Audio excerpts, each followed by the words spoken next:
I, 42M, have been married to my wife Pamela, 39F, for 6 years. We each have a child from previous relationships, my daughter Dorothy, 17F, and her son Ethan, 19M. I've always been laser-focused on saving for Dorothy's future. My own parents struggled financially when I was growing up, and I vowed to give my child a better start in life. When Dorothy was born, I was just 25 and working an entry-level job. Her mother, Jessica, and I weren't married, and our relationship was rocky.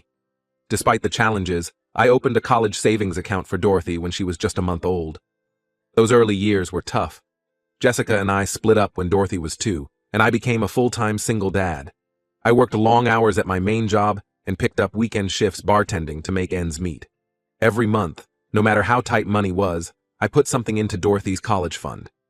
Sometimes it was only $20, but I was determined to keep it growing. As Dorothy got older, I explained to her why I was working so much. I wanted her to understand the value of education and planning for the future. We'd sit at the kitchen table counting the coins from my tip jar to add to her fund. It became our special ritual. By the time I met Pamela, when Dorothy was 11, there was a substantial amount saved up. Pamela was impressed by my financial discipline. She told me about her own struggles with money. Her ex-husband had racked up a lot of debt in her name, leaving her in a precarious position when they divorced. Because of this, Pamela was wary of combining finances. We agreed to keep our money separate, which worked well for us. Pamela's son, Ethan, was 13 when we got married.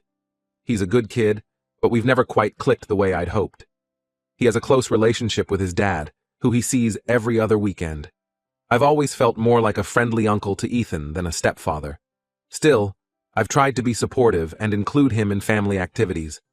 Over the years, I noticed that Pamela wasn't really saving for Ethan's future. She makes good money as a real estate agent, but she tends to spend it on designer clothes, fancy vacations, and redecorating the house. I gently suggested a few times that she might want to start a college fund for Ethan, but she always brushed it off, saying there was plenty of time. Dorothy is graduating high school next year and starting to look at colleges. She's always been an exceptional student, taking AP classes, involved in multiple extracurriculars, and volunteering at the local animal shelter. Her hard work has paid off, and she's been accepted to several prestigious universities. Last week, I sat down with Dorothy to go over her college fund. I wanted her to understand exactly what resources she had available as she made her decision. When I showed her the balance, her eyes went wide. "Dad, is this real?" she asked. I nodded, feeling a surge of pride. There's enough to cover tuition and most living expenses at her top-choice school for all 4 years. Dorothy threw her arms around me, crying happy tears. "I can't believe you did this for me," she said. I got choked up too, remembering all those years of scrimping and saving. "You're worth every penny," I told her. That evening, I mentioned the conversation to Pamela over dinner. I was still riding high on Dorothy's excitement and wanted to share the moment, but Pamela's reaction caught me completely off guard. She got quiet for a moment, then said, "What about Ethan? How is he supposed to pay for college?" I was confused. "I thought you were handling Ethan's college plans," I said. Pamela shook her head. "I haven't really saved anything," she admitted. "I always thought we'd figure something out when the time came." Then she dropped a bombshell. "We should split Dorothy's fund between both kids," she said. "It's only fair." I was stunned. "That money is for Dorothy," I said firmly. "I've been saving it for her since before I even met you and Ethan." Pamela's eyes flashed with anger. "So you're saying you don't consider Ethan to be your child too? We're supposed to be a family?" I tried to explain that it wasn't about loving Ethan less, but about honoring a commitment I'd made to Dorothy long ago. Pamela wasn't hearing it. She accused me of favoritism and said I was setting Ethan up for failure by denying him equal support. The argument escalated quickly. Pamela brought up every time she felt I'd treated Dorothy differently than Ethan, while I countered with examples of how I've tried to be a good stepfather. We went round and round until Ethan came home and heard us shouting. When he realized what we were fighting about, Ethan got upset too. He said he always suspected I didn't really consider him family, and this proved it. I tried to explain, but he stormed off to his room. Dorothy overheard some of the argument as well. Later, she came to me in tears, offering to split her fund with Ethan. It broke my heart to see her willing to sacrifice her dreams out of guilt. I assured her that none of this was her fault and that the money was hers. Period. Things have been incredibly tense at home since then. Pamela is giving me the cold shoulder and making snide comments about my real family. Ethan is avoiding me completely. Dorothy is walking on eggshells, clearly stressed by the whole situation. Pamela insists that I need to make this right by agreeing to split the money. But I don't see how taking away half of Dorothy's future to give to Ethan is the right thing to do. This fund represents 17 years of sacrifice and planning. It feels wrong to just hand half of it over, especially when Pamela had the same opportunity to save, but chose not to. I suggested we look into other options for Ethan. Scholarships, financial aid, maybe starting at community college. Pamela says that's not good enough, and accused me of trying to give Ethan lesser opportunities. I love Ethan, I really do, but I came into his life when he was already a teenager. I see my role as more of a mentor than a dad. He has a father who he's close with. I'm not trying to replace anyone. It's worth noting that Ethan is an average student and hasn't shown much interest in college. He's talked about maybe going to trade school to become an electrician. I think that's a great path, and I'd be happy to support him in that. But Pamela is insistent that he needs a 4-year degree, even though Ethan himself seems unsure. I feel like I'm being painted as the bad guy for not wanting to jeopardize my daughter's future that I've worked so hard to secure. But maybe I'm not seeing this clearly. The whole situation has me questioning everything. AETA for refusing to split the college fund. Update 1. It's been about a month since my original post, and unfortunately, things have only gotten worse. I really appreciate all the feedback and support from everyone. It's given me a lot to think about. The tension at home continued to build after my last post. Pamela and I were barely speaking, just coldly coexisting in the same space. Ethan was clearly upset and started avoiding me completely.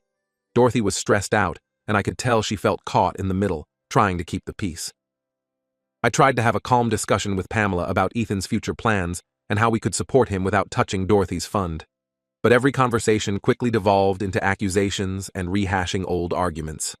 Pamela kept bringing up times she felt I'd favored Dorothy, while I pointed out all the ways I've tried to be there for Ethan. We were just talking in circles. Things came to a head last week. I came home from work early, hoping to catch Dorothy before her shift at the animal shelter. Instead, I found Pamela and Ethan sitting at the kitchen table with a bunch of papers spread out. When they saw me, they both jumped like they'd been caught doing something wrong. It turns out my instincts were right. They had gone behind my back and applied for several credit cards and personal loans in my name, using my personal information. Their plan was to use this money to fund Ethan's education since I refused to help. I was absolutely angry. Not only was this a huge breach of trust, but it could have seriously damaged my credit and financial future. I confronted them immediately. Pamela tried to justify it, saying desperate times call for desperate measures and that I had forced her hand by being selfish. Ethan looked ashamed but didn't say much. I told Pamela this was completely unacceptable and possibly illegal. I made it clear I would be canceling all the cards and loans immediately. Then I told her I needed some time to think and left to stay with my brother for a few days. While I was gone, I did a lot of soul searching. I thought back to the early days of my relationship with Pamela. We'd bonded over our experiences as single parents and our determination to give our kids better lives. I remembered how impressed I'd been by her independence and how she'd overcome her financial troubles after her divorce. But I also realized that there had been red flags I'd ignored. Pamela had always been a bit impulsive with money, justifying expensive purchases as treating herself after years of struggle. She'd make comments about how Dorothy was lucky to have her college taken care of, but never took steps to save for Ethan. I thought about my relationship with Ethan over the years. I genuinely care about him, but I realized I had been trying to force a father-son bond that just wasn't there. He already has a dad who he's close with. My attempts to be a father figure were probably confusing for him and created unrealistic expectations. After a few days, I returned home and asked Pamela for a private conversation. I told her that her actions were a deal-breaker for me and that I wanted a divorce. She burst into tears and begged me to reconsider, saying she only did it because she was desperate to help her son. But I held firm. I explained that this wasn't just about the credit card incident. It was about a pattern of behavior, disrespecting my boundaries, trying to guilt me into things, and now potentially committing fraud. I told her I couldn't stay in a relationship where there was no trust. Pamela's reaction swung from pleading to anger. She accused me of never really accepting Ethan, of always putting Dorothy first. She said I was throwing away our marriage over money. But to me, it wasn't about the money. It was about the breach of trust and the realization that we had very different values when it came to family and finances. After our conversation, I sat down with Dorothy and Ethan separately to explain the situation. Dorothy was upset, but said she understood. She admitted that she had been uncomfortable with Pamela's behavior for a while, but hadn't wanted to cause problems. I assured her that none of this was her fault and that her college fund was safe. My conversation with Ethan was harder. He apologized for his part in the credit card scheme and admitted he had felt pressured by his mom to go along with it. We had an honest talk about his future plans. It turns out he's really interested in becoming an electrician, but felt pushed towards a 4-year college by his mom. I told him I thought trade school was a great option and offered to help him research programs. So now I'm in the process of separating from Pamela. I'm staying with my brother for now, while we sort out the logistics. Dorothy will be coming with me, of course. I've assured Ethan that even though his mom and I are splitting up, I still care about him and want to maintain a relationship if he's open to it. It's been a difficult and emotional time for everyone involved. I'm trying to take things one day at a time and focus on being there for both kids as we navigate this new reality. I know there will be challenges ahead, but I'm cautiously optimistic that this is the right decision for everyone in the long run. Update 2. It's been about 6 months since my last update, and I wanted to share some developments. The divorce from Pamela was finalized last month. It was a difficult process, but ultimately I think it was for the best. During the divorce proceedings, I learned that Pamela had been hiding some significant debt. It turns out her lavish spending habits had caught up with her, and she was in pretty severe financial straits. This shed some light on why she was so desperate to get her hands on Dorothy's college fund. I'm relieved I stood my ground and protected that money. The revelation about Pamela's debt brought back memories of my own parents' financial struggles. I remembered the constant stress in our household, the arguments over bills, the shame of having our electricity cut off more than once. It reinforced for me why I had been so determined to create financial stability for Dorothy. Dorothy has started her freshman year at her dream school. She's studying marine biology and absolutely loving it. She calls me every Sunday to share stories about her classes, her new friends, and her part-time job at the campus aquarium.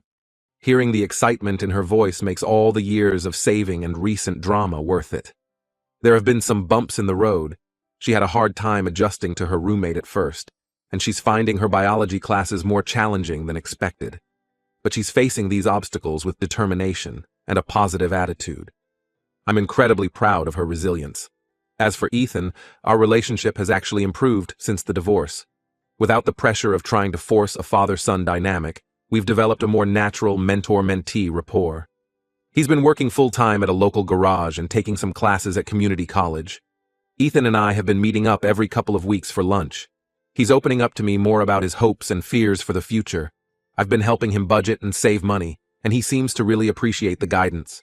We've been researching electrician apprenticeship programs together, and he's getting excited about the possibilities. Pamela has been struggling since the divorce. She had to downsize significantly and take on a second job to manage her debt. She's tried reaching out to me a few times, alternating between apologies and accusations. I've maintained firm boundaries and only communicate with her when absolutely necessary regarding divorce matters. There was a difficult moment last month when Pamela showed up at my new apartment unannounced, clearly intoxicated. She was crying and begging me to take her back, saying she'd realized her mistakes. It was hard to see her in that state, but I stood firm and called her sister to come pick her up. I hope she gets the help she needs for Ethan's sake, if nothing else. I've started dating again recently. Nothing serious yet, but it's nice to put myself out there. I met a woman named Rachel at a local book club. We've been on a few casual dates and enjoy each other's company. I'm being very cautious this time around, especially when it comes to blending families. Dorothy is my priority, and I won't let anyone compromise her well-being or future again. Speaking of Dorothy, she and Ethan have maintained a friendly relationship despite everything that happened. They text occasionally and even met up for coffee when Dorothy was home for fall break. It warms my heart to see them supporting each other. Overall, life has settled into a new normal. It's not always easy.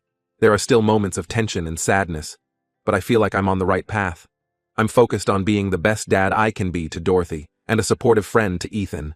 I'm also working on rebuilding my own life post-divorce, rediscovering old hobbies, and making new friends. The whole experience has really driven home the importance of open communication and shared values in a relationship. It's also reinforced my belief in the power of planning for the future and sticking to your principles, even when it's difficult. As I watch Dorothy thrive in college, I'm grateful that I trusted my instincts and protected her future.